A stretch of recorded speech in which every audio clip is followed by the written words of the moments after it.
एक अद्भुत अनुभव मुझे हुआ, वो मैं कहूं। अब तक उसे कभी कहा नहीं, अचानक ख्याल आ गया तो कहता हूं।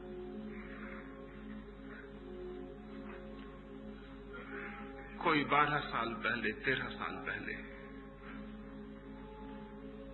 बहुत रातों तक एक वृक्ष के ऊपर बैठकर ध्यान करता था। ऐसा बार बार अनुभव हुआ कि जमीन पर बैठकर ध्यान करने पर शरीर बहुत प्रबल होता है। शरीर बनता है पृथ्वी से, और पृथ्वी पर बैठकर ध्यान करने से शरीर की शक्ति बहुत प्रबल होती है। वो जो हाइट्स पर, पहाड़ों पर और हिमालय पर जाने वाले योगी की चर्चा है, वो अकारण नहीं है, बहुत वैज्ञानिक है। जितनी पृथ्वी से दूरी बढ़ती है शरीर की, उतने ही शरीर तत्व का प्रभाव भीतर कम होता चला जाता है। तो एक बड़े वृक्ष पर ऊपर बैठकर मैं ध्यान करता था रोज रात। एक दिन ध्यान में कब कितना लीन हो गया मुझे पता नहीं, और कब शरीर वृक्ष से गिर गया वो मुझे पता नहीं। जब नीचे गिर पड़ा शरीर,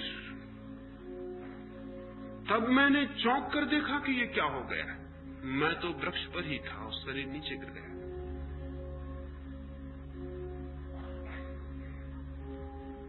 कैसा हुआ अनुभव कहना बहुत मुश्किल है। मैं तो वृक्ष पर ही बैठा था और शरीर नीचे गिरा था, और मुझे दिखाई पड़ रहा था कि वो नीचे गिर गया। सिर्फ एक रजत रज्जू, एक सिल्वर कार्ड नाभि से और मुझ तक जुड़ी हुई थी, एक अत्यंत चमकदार शुभ्र रेखा।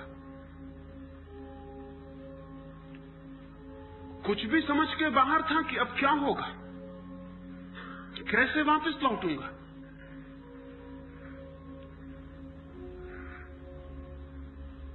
कितनी देर ये अवस्था रही वो भी पता नहीं, लेकिन अपूर्व अनुभव हुआ। शरीर के बाहर से पहली दफा देखा शरीर को, और शरीर उसी दिन से समाप्त हो गया। मौत उसी दिन से खत्म हो गई, क्योंकि एक और देह दिखाई पड़ी जो शरीर से भिन्न है। एक और सूक्ष्म शरीर का अनुभव हुआ। कितनी देर ये रहा कहना मुश्किल है। सुबह होते होते एक दो औरतें वहां से निकली दूध लेकर किसी गांव से, और उन्होंने आके पड़ा हुआ शरीर देखा। वो मैं देख रहा हूं ऊपर से कि वो करीब आके बैठ गई है, कोई मर गया। और उन्होंने सिर पर हाथ रखा, और एक क्षण में जैसे तीव्र आकर्षण से मैं वापस अपने शरीर में आ गया और आंख खुल गई। तब एक दूसरा अनुभव भी हुआ। वो दूसरा अनुभव ये हुआ कि स्त्री पुरुष के शरीर में एक कीमिया और केमिकल चेंज पैदा कर सकती है, और पुरुष स्त्री के शरीर में एक केमिकल चेंज पैदा कर सकता है। ये भी ख्याल हुआ कि उस स्त्री का छूना और मेरा वापस लौट आना, ये कैसे हो गया। फिर तो बहुत अनुभव हुए इस बात के, और तब मुझे समझ में आया कि हिंदुस्तान में जिन तांत्रिकों ने समाधि पर और मृत्यु पर सर्वाधिक प्रयोग किए थे, उन्होंने क्यों स्त्रियों को भी अपने साथ बांध लिया था। क्योंकि गहरी समाधि के प्रयोग में अगर शरीर के बाहर तेजस शरीर चला गया है, सूक्ष्म शरीर चला गया है, तो बिना स्त्री के सहायता के पुरुष के तेजस शरीर को वापस नहीं लौटाया जा सकता। या स्त्री का तेजस शरीर अगर बाहर चला गया तो बिना पुरुष की सहायता के उसे वापस नहीं लौटाया जा सकता। स्त्री और पुरुष के शरीर के मिलते ही एक विद्युत वृत्त, एक इलेक्ट्रिक सर्किल पूरा हो जाता है, और वो जो बाहर निकल गई है चेतना तीव्रता से भीतर वापस लौट आती है।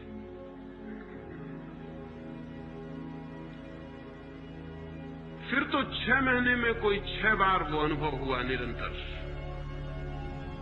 और 6 महीने में मुझे अनुभव हुआ कि मेरी उम्र कम से कम 10 वर्ष कम हो गई। कम हो गई, मतलब 10 वर्ष। अगर मैं 70 साल जीता तो 60 साल जी सकता। 6 महीने में एक अजीब से अनुभव हुए। छाती के सारे बाल मेरे सफेद हो गए 6 महीने के भीतर। मेरी समझ के बाहर हुआ कि ये क्या हो रहा है। और तब ये भी ख्याल आया कि इस शरीर और उस शरीर के बीच के संबंध में व्याघात पड़ गया है। उन दोनों का जो तालमेल था वो टूट गया है। और तब मुझे ये भी समझ में आया कि शंकराचार्य का 33 साल की उम्र में मर जाना या विवेकानंद का 36 साल की उम्र में मर जाना कुछ और ही कारण रखता है। अगर ये दोनों के संबंध बहुत तीव्रता से टूट जाएं तो जीना मुश्किल है। और तब मुझे ये भी ख्याल में आया कि रामकृष्ण का बहुत बीमारियों से घिरे रहना और रमन का कैंसर से मर जाने का भी कारण शारीरिक नहीं है, उस बीच के तालमेल का टूट जाना ही कारण। लोग आमतौर से कहते हैं कि योगी बहुत स्वस्थ होते हैं, लेकिन सच्चाई बिल्कुल उल्टी। सच्चाई आज तक ये है कि योगी हमेशा रुग्ण रहा है और कम उम्र में मरता रहा है। और उसका कुल कारण इतना है कि उन दोनों शरीर के बीच जो एडजस्टमेंट चाहिए, जो तालमेल चाहिए, उसमें विघ्न पड़ जाता है। जैसे ही एक बार वो शरीर बाहर हुआ, फिर ठीक से पूरी तरह कभी भी पूरी अवस्था में भीतर प्रविष्ट नहीं हो पाता। लेकिन उसकी कोई जरूरत भी नहीं रह जाती, उसका कोई प्रयोजन भी नहीं रह जाता, उसका कोई अर्थ भी नहीं रह जाता। संकल्प से खींची जा सकती है ऊर्जा भीतर, सिर्फ संकल्प से। सिर्फ ये धारणा, सिर्फ ये भावना कि मैं अंदर वापस लौट आऊं, वापस लौट आऊं, वापस लौट आऊं, इसकी तीव्र पुकार, इसका तीव्र आंदोलन, पूरे प्राण इससे भर जाएं कि मैं भीतर वापस लौट आऊं, मैं केंद्र पर वापस लौट आऊं, मैं वापस लौट आऊं, मैं वापस लौट आऊं। इसकी इतनी तीव्र पुकार कि ये सारे कण कण में शरीर के गूंज जाए, श्वास श्वास को पकड़ ले। और किसी भी दिन ये घटना घट जाती कि एक झटके के साथ आप भीतर पहुंच जाते और पहली दफा फ्रॉम विद इन शरीर को देखते। ये जो हजारों नाड़ियों की बात की है योग ने, वो फिजियोलॉजी को जानकर नहीं की है, शरीर शास्त्र से उसका कोई संबंध नहीं। वे नाड़ियां जानी गई हैं भीतर से। और इसलिए आज जब फिजियोलॉजी उनका विचार करती तो पाती ये नाड़ी कहाँ है, ये जो 7 चक्र बताए हैं ये कहाँ हैं? वे कहीं भी नहीं है शरीर में। शरीर में वे कहीं भी नहीं है, क्योंकि शरीर को हम बाहर से जांच रहे हैं, वे कहीं नहीं मिलेंगे। एक और जांच है शरीर को भीतर से जानना, इनर फिजियोलॉजी। वो बहुत सटल फिजियोलॉजी है, वो बहुत सूक्ष्म शरीर शास्त्र है। वहां से जानने पर जो नाड़ियां जानी गई और जो केंद्र जाने गए वो बिल्कुल अलग है। इस शरीर में खोजने से वो कहीं भी नहीं मिलेंगे। वे केंद्र इस शरीर और उस भीतर की आत्मा के कांटेक्ट फील्ड से, जहां ये दोनों मिलते, सबसे बड़ा कांटेक्ट फील्ड, सबसे बड़ा संपर्क का स्थल नाभि है। इसलिए आपको ख्याल होगा कि अगर आप कार चला रहे हैं और एकदम से एक्सीडेंट होने लगे तो सबसे पहले नाभि प्रभावित हो जाएगी, एकदम नाभि अस्त व्यस्त हो जाएगी, क्योंकि वहां सबसे ज्यादा गहरा उस आत्मा और इस शरीर के बीच संबंध का क्षेत्र है। वो सबसे पहले अस्त व्यस्त हो जाएगा मौत को देखकर। जैसे ही मौत सामने दिखाई पड़ेगी, नाड़ी अस्त व्यस्त हो जाएगी।